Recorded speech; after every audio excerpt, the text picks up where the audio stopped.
Hello friends, स्वागत है आपका लेजेंड ऑफ द ब्लू सी के एपिसोड 39 में। एपिसोड की शुरुआत उसी सीन के साथ होती है जहां जॉन जे सिमचोंग से कहता है कि जाने से पहले वो उसकी याददाश्त ना मिटाए और इसका डिसीजन बाद में वो सिमचोंग को ही लेने के लिए कहता है। जिसके बाद सिमचोंग उसे किस कर देती है। जिसके बाद सिमचोंग रात को ही तैयार होकर बाहर जाने लगती है, पर बाहर जाते ही जॉन जे की मॉम, तायो और नमदू वहाँ पहुँच जाते हैं, जो सिमचोंग को बाहर देखकर उससे पूछते हैं कि वो कहाँ जा रही है। सिमचोंग उन्हें बताती है कि वो कुछ टाइम के लिए बाहर जा रही है। वो सिमचोंग से बाहर जाने का रीजन पूछ ही रहे थे कि उसी समय सिमचोंग उनकी ओर अपना हाथ बढ़ा देती है और अभी तक हर चीज के लिए उन्हें थैंक्स कहती है। नेक्स्ट सीन में दिखाया जाता है जिंजू और उसकी फैमिली को, जहाँ जिंजू अपनी ड्रेस पहनकर बहुत ही ज्यादा खुश हो रही थी, लेकिन सिया कहने लगती है कि उसकी एक ड्रेस के लिए कितने जानवरों को मारा गया होगा। पर ये चीज उल्टा सिया पर ही भारी पड़ जाती है जब जिंजू उसकी ड्रेस की तारीफें करना शुरू कर देती है। अब वो लड़ते हुए जैसे ही बाहर पहुंचते हैं, उसी समय सिमचोंग भी वहां पहुंच जाती है, जिसे देखकर सिया भी शॉक रह जाती है। सिया के पूछने पर कि वो यहाँ क्या कर रही है, सिमचोंग कहती है कि वो शहर छोड़कर जा रही है और जाने से पहले वो उन सबसे मिलना चाहती थी।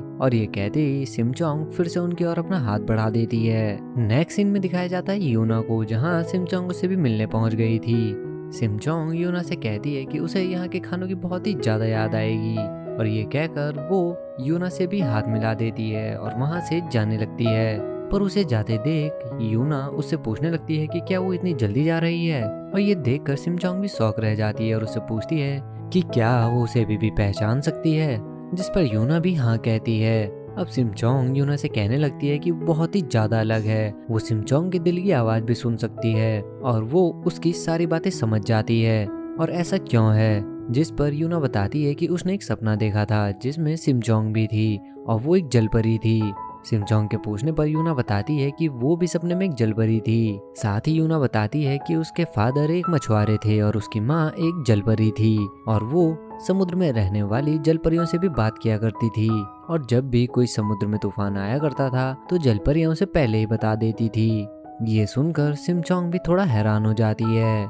यूना कहती है कि साथ ही उसने सपने में देखा कि सभी लोग हंसी खुशी रह रहे थे, पर सिमचोंग कहती है कि सबकी स्टोरी उसके जैसी नहीं होती, और ये कहकर वहां से चली जाती है।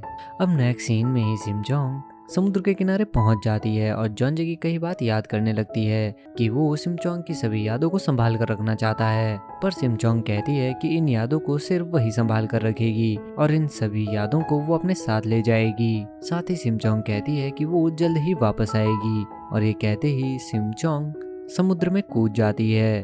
वहीं दूसरी ओर जॉन जे की भी अचानक से ही आँख खुल जाती है, जहां वो अपने टेबल पर रखे एक मोती को देखकर बहुत ही ज्यादा हैरान हो जाता है और कुछ सोचने की कोशिश करने लगता है। सीन शिफ्ट होता है 3 साल बाद, जहां नमदू, तायो और जॉन जे तीनों ही ब्रेकफास्ट के लिए पहुंच जाते हैं, जहां जॉन जे की मॉम ने उन तीनों के लिए ही खाना बनाया हुआ था। ये देखकर नमदू भी बहुत ही ज्यादा खुश हो जाता है और कहने लगता है कि इसी वजह से वो जॉन जे के घर को छोड़कर नहीं जाना चाहता।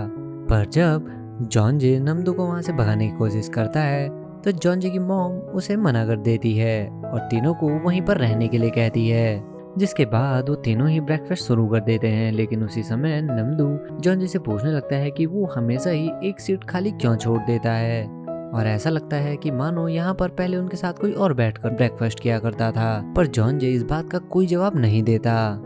सीन शिफ्ट होता है जॉन जे पर, जो कि सूट बूट में तैयार होकर एक प्रोसिक्यूशन ऑफिस में पहुंच जाता है, जहां जाकर हमें पता चलता है कि जॉन जे अब एक लॉ का स्टूडेंट है, जो कि उन लॉयर्स के अंडर वहां काम करने गया है।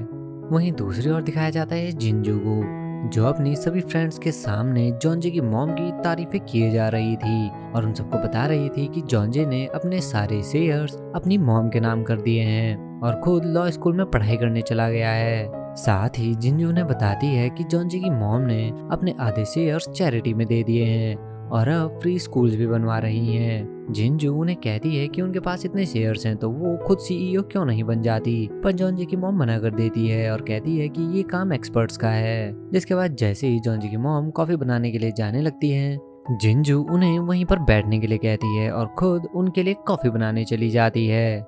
सीन शिफ्ट होता है जॉन जे के ऑफिस में, जहां उनका बॉस कहता है कि एक बारी में सिर्फ 2 ही लोग लंच के लिए जाएंगे।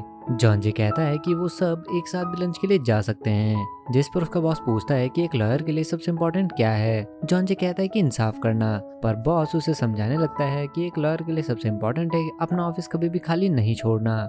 जिसके बाद उसका बॉस उसे बताने लगता है कि आज से 3 साल पहले उनके ऑफिस खुला देखकर कॉन आर्टिस्ट घुस गए थे, जो कि उसका गेटअप लेकर क्लाइंट से डील कर रहे थे। और ये सुनते ही जॉन जी को भी याद आ जाता है कि वो कॉन आर्टिस्ट कोई और नहीं बल्कि वो खुद ही था जिसने ये स्कैम किया था। उसका बॉस कहता है कि वो उन्हें रंगे हाथों पकड़ लेता, लेकिन उस दिन उन्होंने ट्रैफिक लाइट भी खराब कर दी थी। ये सुनकर जॉन जी भी बहुत ही ज्यादा हैरान हो जाता है और उसे कहने लगता है कि वो एक दिन इन कॉन आर्टिस्ट को जरूर पकड़ेगा। अब नेक्स्ट सीन में हमें दिखाया जाता है कि एक क्लाइंट उन्हें आकर कहने लगता है कि उसने कोई स्कैम नहीं किया है और उसके ऊपर जो मनी लॉन्ड्रिंग का केस है वो भी झूठा है, साथ ही उसके खिलाफ कोई भी सबूत नहीं है और इसी वजह से पुलिस भी उसके खिलाफ कोई रिपोर्ट नहीं लिख पाई है। वो ये सब कुछ बता ही रहा था कि उसी समय जॉन जे उसके पेपर्स चेक करने लगता है और कहने लगता है कि जैसा वो बता रहे हैं वैसा बिल्कुल भी नहीं है। साथ ही कहता है कि वो टैक्स के नाम पर सेलर से ज्यादा पैसा वसूल रहे हैं और वो सारा पैसा उनकी खुद की जेब में जा रहा है। जिसके बाद जॉन जे उस आदमी के कारनामों को डिटेल में बताने लगता है। ये देखकर जॉन जे का बॉस भी शॉक रह जाता है। जॉन जे की बातों को सुनकर वो क्लाइंट भी काफी ज्यादा हड़बड़ा जाता है। अब बाहर आते ही जॉन जे कहने लगता है कि क्या उसका सच में क्लाइंट से कोई रिलेशन है, पर जॉन जे कहता है कि ऐसा कुछ नहीं है, उसने बस इन सब बातों के बारे में सुना है। ये सुनकर बॉस भी जॉन जे से कहने लगता है कि इस सब की वजह से उसे जॉन जे पे अब शक होने लगा है। लेकिन उसी समय होंग भी वहां आ जाता है जो जॉन जे को ड्रिंक्स पर चलने के लिए कहता है और होंग को देखते ही जॉन जे भी तुरंत वहां से भाग जाता है। सीन शिफ्ट होता है जहां वो दोनों ही एक रेस्टोरेंट में पहुंच गए थे। होंग को देखकर जॉन जे कहता है कि वो बहुत ही ज्यादा बिजी हो गया है। वहीं होंग जॉन जी से पूछने लगता है कि क्या पढ़ाई बहुत ही ज्यादा मुश्किल है, क्योंकि वो बहुत ही ज्यादा कमजोर हो गया है। जिस पर जॉन जी भी कहता है कि पढ़ाई बहुत ही ज्यादा मुश्किल है।